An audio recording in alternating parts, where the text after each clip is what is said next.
तेरे खून की कसम खाकर कहता हूँ, एक एक को चुन चुन के मारूंगा। सभी के लिए राधे राधे।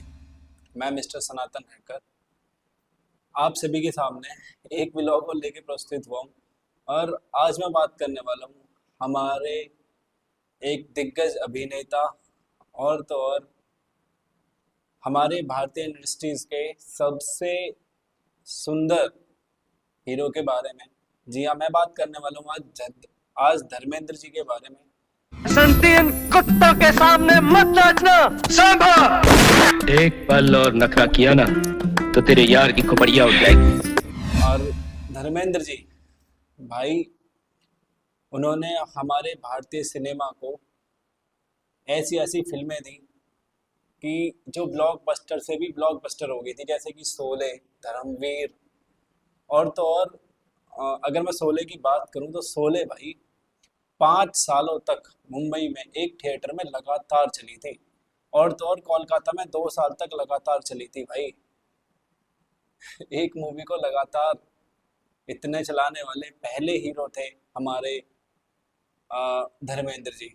और जिन्होंने प्यार किया तो ऐसा, अ, उनकी शादी तो जब उनकी उम्र थी 1900, जब उनकी उम्र थी 19 साल की, उस टाइम पे उनकी शादी हो गई थी और 2 बेटे हुए थे, सनी देओल और बॉबी देओल, और 2 लड़कियां थी, विजेता और जयता।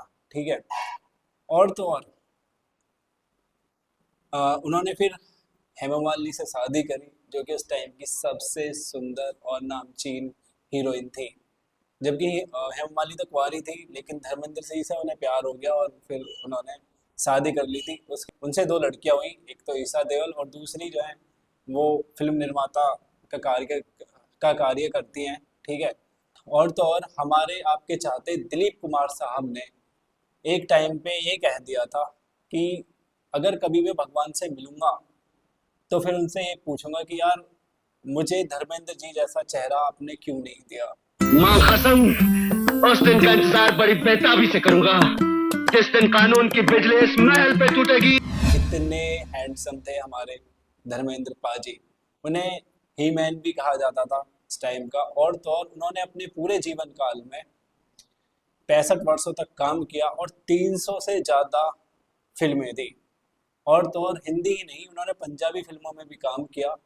और वो ये तो खैर फिल्मों की बात रही, साथ में वो राजनीति में भी रहे। वो बीजेपी से राजस्थान के सांसद भी रहे हैं। वैसे तो बहुत सारे अवार्ड्स उन्हें मिले, लेकिन 1997 में भारत का सिनेमा में योगदान देने के लिए भारतीय सरकार ने उन्हें film fair life time achievement का पुरस्कार भी दिया और 2012 में उन्हें पद्म भूषण मिला। और तो और भारत का दूसरा सर्वोच्च सम्मान जो कि पद्म श्री होता है, वो उनके मरने के बाद 2026 में दिया गया। तो मैं मिस्टर सनातन हैकर आप सभी को आज धर्मेंद्र जी के बारे में बताने वाला हूँ। आज हम धर्मेंद्र जी के बारे में बात करेंगे, उनकी फिल्मों के बारे में, वो फिल्मों में कैसे है ना। तो क्योंकि ना तो धर्मेंद्र जी जो है किसी हीरो के बेटे थे भाई, बहुत मेहनत करी उन्होंने फिल्मों में आने के लिए। और तो और उनकी बेस्ट फिल्मों के बारे में, हेमा मालिनी से उनके प्यार के बारे में, और उनकी शोले मूवी के बारे में भी, और उनके राजनीतिक कैरियर के बारे में, उनकी बेस्ट फिल्मों के बारे में, बेस्ट गानों के बारे में, उनकी डेथ के बारे में भी पूरी पूरी जानकारी लेते हैं। आप और चैनल पे जो भी नया है प्लीज़ चैनल को सब्सक्राइब करो, लाइक करो, कमेंट करो। और तो और हमारे ब्लॉग्स आपको कैसे लगते हैं वो भी हमें एक बार कमेंट करके ज़रूर बताएं। जी हाँ, मैं मिस्टर सनातन हैकर, मैं बात कर रहा था धर्मेंद्र जी के बारे में। मैं भी तेरे खून की कसम खाकर कहता हूँ, एक एक को चुन चुन के मारूंगा, चुन चुन के मारूंगा। और धर्मेंद्र जी जो कि हमारे भारतीय इंडस्ट्रीज के ही मैन कहे जाने वाले सबसे सुंदर अभिनेता है। और तो और उनका जन्म 8 दिसंबर 1935 को पंजाब के गांव में हुआ था, जाट और सिख परिवार में। उनके पिताजी स्कूल में हेडमास्टर थे और उन्होंने अपनी स्कूली शिक्षा भी पंजाब से ही पूरी करी थी। अगर मैं बात करूं कि आपके और हमारे चाहते धर्मेंद्र पाजी फिल्मों में कैसे आए, तो धर्मेंद्र जी को शुरू से ही एक्टिंग करने का शौक था। और फिर जब शौक आपको पता है आसमान चढ़ जाता है तो इंसान फिर बम्बई जाता है, बम्बई चले गए वो। और लेकिन उन्हें काम नहीं मिला, और उस टाइम उन्होंने ड्रिलिंग कंपनी में भी काम किया था भाई, अपना खर्चा चलाने के लिए, ठीक है। लेकिन उन्हें फिर बहुत ढूंढने के बाद भी काम नहीं मिला, तो वो सीधा पंजाब वापस लौट गए, ठीक है। कुछ दिनों बाद एक फिल्म फेयर पत्रिका के थ्रू फिल्म फेयर ने, हमारे बॉलीवुड ने एक प्रचार किया कि हमें नए चेहरे की ज़रूरत है, और कौन कौन हीरो बनना चाहता है वो हमें आके यहाँ पे ऑडिशन दे रहे हैं, ठीक है। तो धर्मेंद्र जी ने देखा तो तुरंत वहाँ से दोबारा फिर मुंबई आ गए, और उन्होंने उस प्रतियोगिता में दूसरा स्थान प्राप्त किया। और इतना ही नहीं, फिर भी जो है उन्हें फिल्मों में काम नहीं मिल रहा था। इतना नाम मिलने के बाद भी उन्हें कोई फिल्म नहीं मिली। उसके बाद वो फिर हताश और निराश होकर वापस दोबारा से पंजाब जाने ही वाले थे कि उनके उस टाइम पे एक दोस्त बन गए थे आपके और हमारे चाहते अभिनेता मनोज कुमार जी, जिन्हें भारत कुमार जी भी कहा जाता है, वो। और फिर उन्होंने कहा कि यार रुक जा कुछ दिन और, मैं इतने तेरी हेल्प करता हूँ और तुझे काम मिलेगा भाई, तू बहुत बड़ा हीरो बनेगा एक टाइम पे। तो फिर कुछ दिनों बाद आखिरकार उन्हें एक 1960 में एक मूवी आई, दिल भी तेरा हम भी तेरे, और वो मूवी में वो हीरो के तौर पर उन्होंने काम किया। और मूवी भाई इतनी तो नहीं चल पाई, लेकिन धर्मेंद्र जी ने फिल्मों के अभिनय को लेकर अपना काम शुरू कर दिया, ठीक है। उसके बाद 1961 में आई 16 और शबनम, और वो उस टाइम की बहुत बड़ी हिट फिल्म साबित हुई।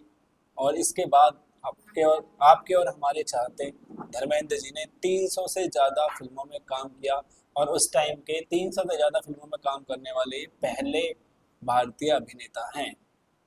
अगर मैं धर्मेंद्र जी की बेस्ट फिल्मों के बारे में बात करूं, तो उनकी कुछ सदाबहार फिल्में रही हैं, जो कि थी, पहली बात करूं तो शोले, जो कि 1975 में आई थी अमिताभ बच्चन के साथ। वो आप सभी ने देखी होगी, 5 साल तक लगातार हॉलों पे लगी रही थी। उसके बाद आई चुपके चुपके, 1975 में ही आई थी, वो एक कॉमेडी फिल्म थी, वो भी आपने जरूर देखी होगी। उसके बाद आई सत्यकाम, जो कि 1969 में आई थी, 1969 में, और वो भी बहुत सुपर डुपर हिट मूवी गई थी। उसके बाद आई मेरा गांव मेरा देश, वो मेरी बहुत फेवरेट मूवी है भाई, और वो आई थी 1971 में। और उसके बाद एक मूवी आई आए दिन बहार के, वो आई थी 1966 में, और वो मूवी भी बहुत सुपर डुपर हिट रही थी इस टाइम पे। उसके बाद आई अली बाबा 40 चोर, हमारे बचपन में बहुत ज़्यादा चलती थी, वो मूवी भी आपने देखी होगी। और वो मूवी धर्मेंद्र की थी, जो कि 1980 में आई थी। और उसके बाद आई थी लोहा, लोहा आई थी 1987 में। लोहा में आपने वो देखा होगा, अमरीश पुरी के बाल ऐसे खड़े रहते थे, है ना। लोहा मूवी भी धर्मेंद्र साहब की गई, और वो भी बहुत अच्छी मूवी रही थी इस टाइम की।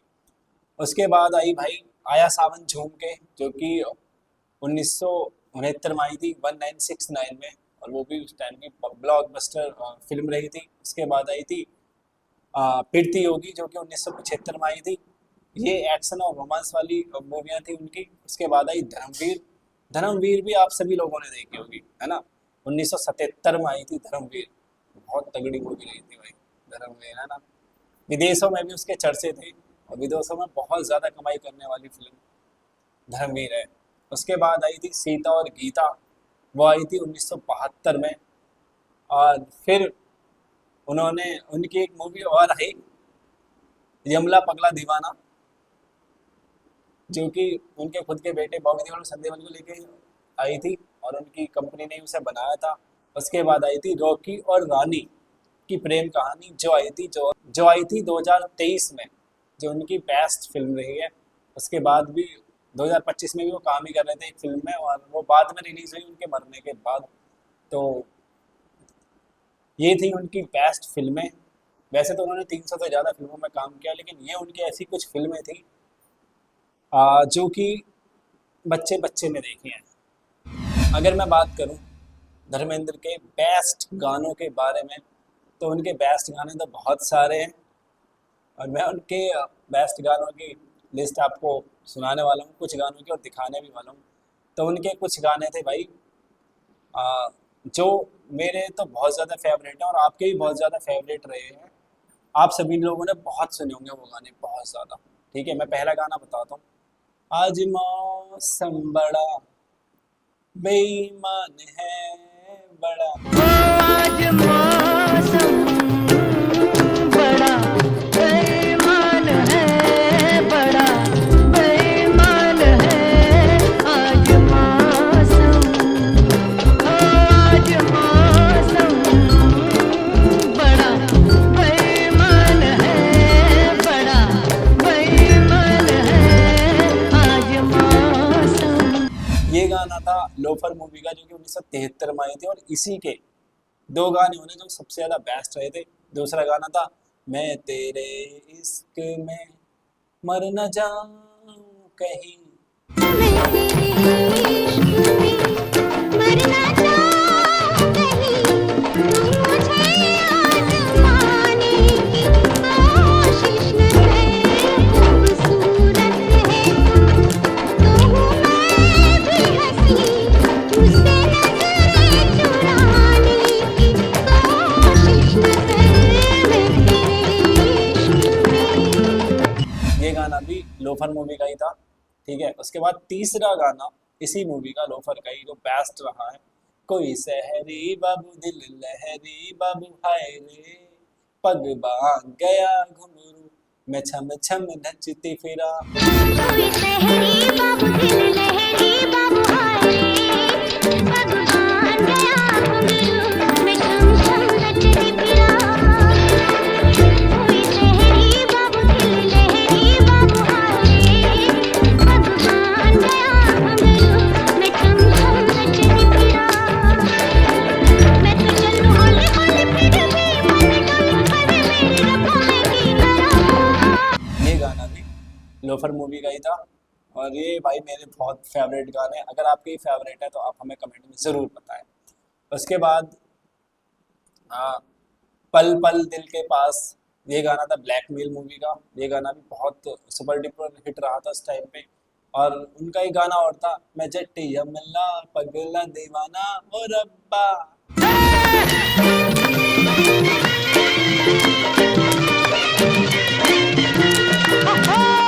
मैं जट यमला पगला दीवाना हो रब्बा, इतनी सी बात न जाना के ओ मैनू प्यार कर दी है, साडे उत्ते हो मरदी है के ओ मैनू प्यार कर दी है, हाय हाय हाय साडे उत्ते हो मरदी है।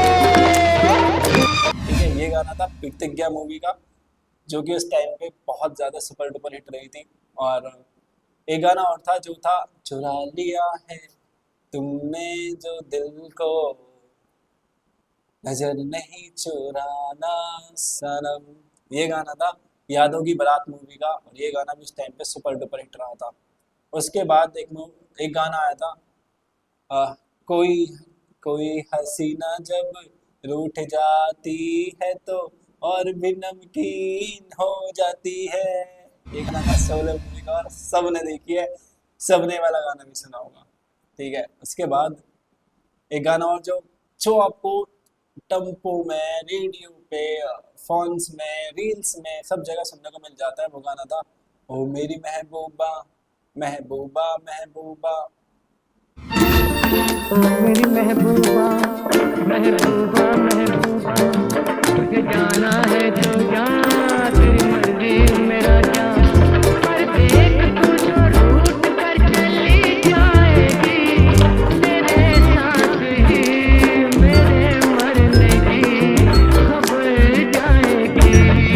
ओ मेरी महबूबा महबूबा महबूबा। ये गाना था भाई धर्मवीर मूवी का। और ये गाना बहुत सुपर डुपर हिट रहा था, मेरा तो बहुत ज़्यादा फेवरेट है।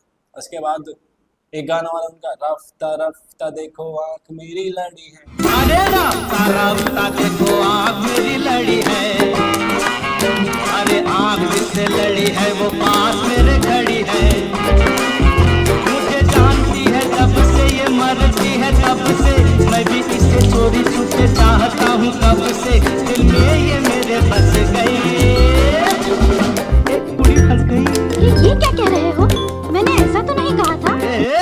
गाना था यमला पगला मूवी का, और ये गाना भी बहुत बड़ा सुपर डुपर हिट रहा था इस टाइम पे। और एक गाना और है जो था कुछ कहता है सावन, क्या कहता है। क्या कहता है,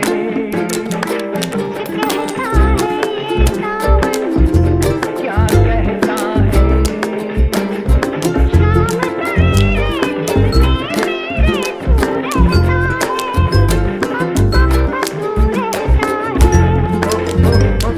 कहती है ये बदली। ये गाना था भाई मेरा गांव मेरा देश मूवी का। वो मूवी उस टाइम पे बहुत ज़्यादा सुपर डुपर हिट रही थी। और एक गाना और बेस्ट है जो ये था तुम्हारी नज़र क्यों खफा हो गई। ठीक है, ये गाना था दो मुसाफिर मूवी का। और उनका जो इस टाइम का लास्ट के टाइम का जो बेस्ट गाना था वो था पल पल न माने टिंकू जिया।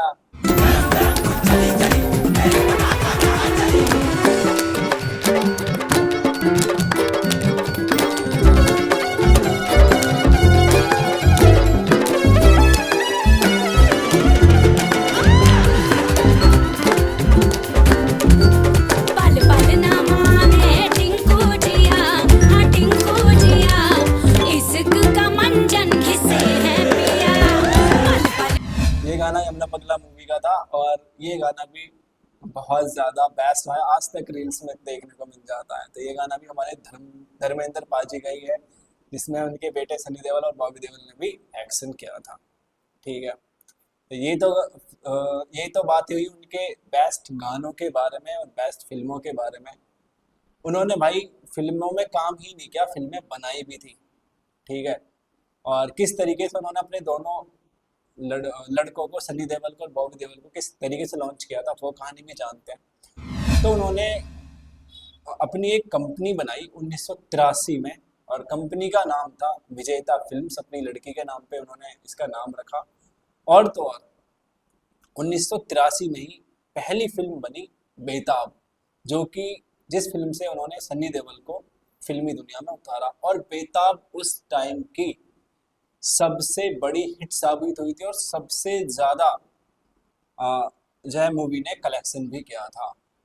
ठीक है, ब्लॉकबस्टर मूवी रही थी पहली ही हमारे सनी देओल की। ठीक है, और उसके बाद आई थी सनी देओल, इसी विजेता फिल्म्स के अंडर ही बनी थी एक फिल्म घायल। और घायल भी अपने देखे सनी देओल की ही है। और घायल ने उस टाइम पे सर्वश्रेष्ठ फिल्म पुरस्कार जीता था और साथ ही साथ में 7 की बात कर रहा हूँ मैं, 7 फिल्म फेयर अवार्ड्स भी जीते थे सिर्फ सिंगल एक फिल्म घायल ने।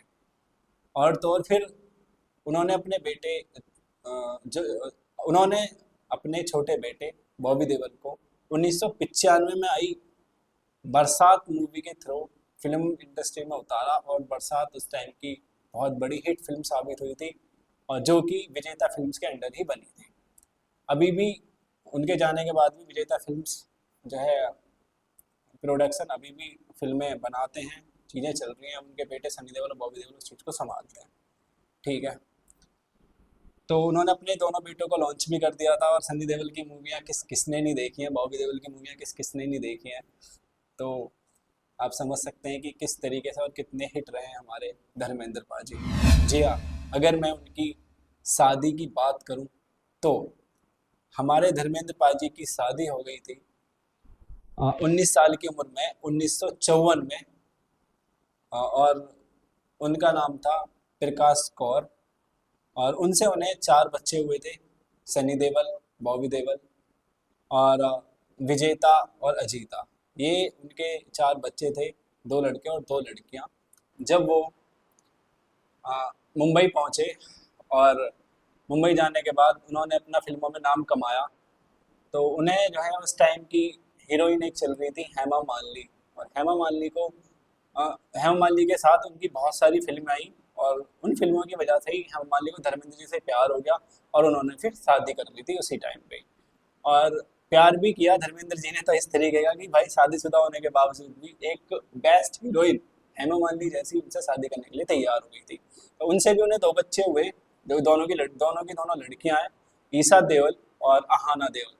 और ये ईशा देओल को तो आप सभी जानते हो, फिल्मों में आई हैं, लेकिन अहाना देओल जो है वो फिल्म निर्मात करती हैं, प्रोड्यूसर हैं, तो इसलिए वो लाइमलाइट से थोड़ा सा दूर रहती हैं। ठीक है, तो ये तो बातें थी उनकी शादी की और प्रेम की। अगर मैं बात करूं हमारे और आपके चाहते धर्मेंद्र जी के पुरस्कारों के बारे में, तो उन्हें भाई 23 से ज़्यादा पुरस्कार मिले अपनी पूरी लाइफ में। 23 पुरस्कार मिलना एक अपने आप में ही अलग ही फील कराता है। ठीक है, तो उन्हें जो है 2012 में पहला पुरस्कार, जो कि हमारे देश का तीसरा सबसे बड़ा सम्मान होता है, पद्म भूषण, वो मिला 2012 में। और उसके बाद फिल्म फेयर ने दिया उन्हें लाइफ टाइम अचीवमेंट का पुरस्कार, जो कि उन्हें 1997 में मिल गया था। ठीक है, उसके बाद इन्हें भारत का दूसरा सबसे बड़ा सम्मान होता है पद्म विभूषण, वो मिला इन्हें इनके मरने के बाद 2026 में। और तो और 20 से ज़्यादा ऐसे अवार्ड से, जो जैसे कि IIFA और भी अवार्ड से, जो कि इन्हें मिलते चले गए। और इन्हें इस तरीके से टोटल 23 से ज़्यादा अपनी लाइफ में अवार्ड्स मिले, जो कि हमारे धर्मेंद्र जी को एक अलग ही पहचान बनती है उनकी। और 23 पुरस्कार मिलना बड़ा मुश्किल है, लेकिन उन्होंने जीते अपने अभिनय के दम पर, इसलिए तो उन्हें द ही-मैन कहा जाता था। ठीक है, और सबसे ज़्यादा हैंडसम और चार्मिंग इंसान वही थे उस टाइम के। और अगर मैं धर्मेंद्र जी की मृत्यु के बारे में बात करूं, तो भाई धर्मेंद्र जी जैसा अभिनेता 89 वर्ष की उम्र में 24 नवंबर 2025 को उम्र संबंधी बीमारियों की वजह से हमारे भारतीय सिनेमा को और हमारे भारत देश को छोड़कर चले गए थे। लेकिन एक चीज़ बहुत कॉमन हुई थी उनकी, जब वो बीमार थे तो उन्हें हॉस्पिटलाइज्ड किया गया था, और 13 नवंबर को उन्हें पहली बार ये कहा दिया था कि वो जो एक्सपायर हो गए हैं। लेकिन वो कहते हैं ना कि जाट मारा जब मानियो, जब जो है 13वीं हो जाए, तो फिर वो 13 दिन बाद 24 नवंबर 2025 को वो मरे थे। लेकिन वो 11 नवंबर को उन्हें ये वाली खबर आ गई थी कि भाई धर्मेंद्र जी जो है चले गए हैं, ये हो गया वो हो गया। लेकिन बाद में हेमा मालिनी ने आके और सनी देओल ने सामने आके सोशल मीडिया पे ये बताया था कि नहीं, अभी ऐसा कुछ नहीं है, और ऐसी गलत अफवाहें ना फैलाई जाएं, क्योंकि उनके जो फैंस हैं उनको जो है उनका दिल दुखेगा और गलत चीज़ें होंगी। तो इसलिए हेमा मालिनी और धर्मेंद्र सामने आके उन्होंने ये वाली चीज़ कन्फर्म करी थी कि अभी वो उनकी मृत्यु नहीं हुई है और आप सभी अभी शांति रहें। ठीक है, लेकिन 13 दिन बाद वो जो है इस दुनिया को छोड़कर चले गए थे। लेकिन जब वो ठीक हो गए थे, घर पे आ गए थे, घर पे ही उनकी मृत्यु हुई थी। और हमारे ही मैन 24 नवंबर को भारतीय सिनेमा और भारत को छोड़कर चले गए थे। तो मैं मिस्टर सनातन हैकर आपसे कुछ सवाल पूछना चाहता हूँ कि आप लोग हमें कमेंट में ये बताएं कि आपको Dharmendra ji romantic hero, charming hero कैसे लगते हैं।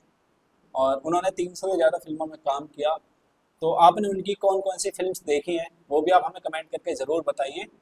और तो और उनके बेस्ट गाने बहुत सारे रहे हैं, बहुत सारे बेस्ट गाने रहे हैं, जैसे कि मैंने वीडियो में बताया भी है, दिखाया भी है। तो उनके कौन कौन से बेस्ट गाने आपने देखे हैं और सुने हैं वो भी आप हमें कमेंट करके ज़रूर बताएं। और मैं मिस्टर सनातन हैकर आपके लिए इसी तरीके से ही रोज़ नया हीरो, नई कहानी, नया ब्लॉग आपके सामने लाता रहूँगा। हीरो से जुड़ी हुई चीज़ें हम लाते रहेंगे। और अभी जैसे सावन चलने वाला है, तो सावन के ऊपर भी हमारे ब्लॉग्स अभी आने ही वाले हैं कि कहाँ से आपको जल भरना चाहिए, गंगा जी से क्यों जल लेके आते हैं। बहुत सारे सवाल, बहुत सारे जवाब मिलेंगे आपको उस ब्लॉग में भी। और आप हमारे साथ ऐसे ही बने रहें। और मैं अनुरोध करता हूँ, यार जो भी चैनल पर नया है तो प्लीज़ चैनल को सब्सक्राइब करें। और कल फिर मिलते हैं एक नए ब्लॉग, नई कहानी के साथ। जब तक के लिए सभी के लिए राधे राधे, जय हिंद, जय भारत।